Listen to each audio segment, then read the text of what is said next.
नअबुदुहु व नुसल्ली अला रसूलिहिल करीम अम्मा बाद औज़ु बिल्लाहि मिनश्शैतानिर्रजीम बिस्मिल्लाहिर्रहमानिर्रहीम। हुब्बे इंसानियत चैनल पर खुश आमदीद। आज का टॉपिक रोज़ा और नमाज तरावी के हवाले से है।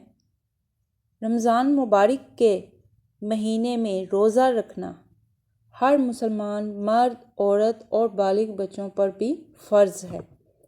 इसके अलावा नमाज इशा के बाद नमाज तरावी पढ़ने की भी बहुत ज़्यादा फजीलत बयान की गई है। नमाज तरावी में 20 रकअत नमाज नफल अदा किए जाते हैं और सवाब की नीयत से इन्हें अदा किया जाता है।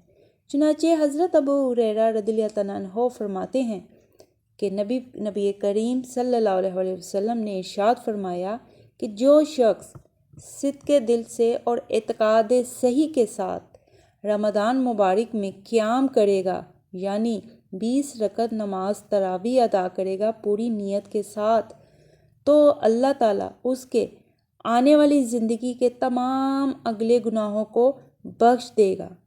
सुभान अल्लाह, ये मेरे अल्लाह की शान है कि जो मेरे नबी पाक सल्लल्लाहु अलैहि वसल्लम ने अपनी ज़ुबान से जो लफ्ज़ अदा कर दिए वो बरहक हैं और वो होकर ही रहेंगे।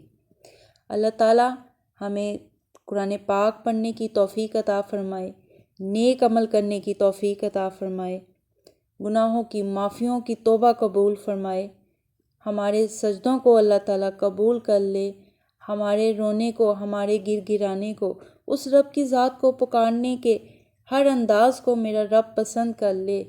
बाइद है कि हम इंशाअल्लाह ताला जन्नत फिरदौस में दाखिल होंगे अपने गुनाहों की माफ़ी के साथ, दुनिया और आखिरत दोनों जहां के गुनाहों की माफ़ी के साथ इंशाअल्लाह हम जन्नत में दाखिल होंगे, जो कि मौत के बाद की ज़िंदगी हमेशा की ज़िंदगी है।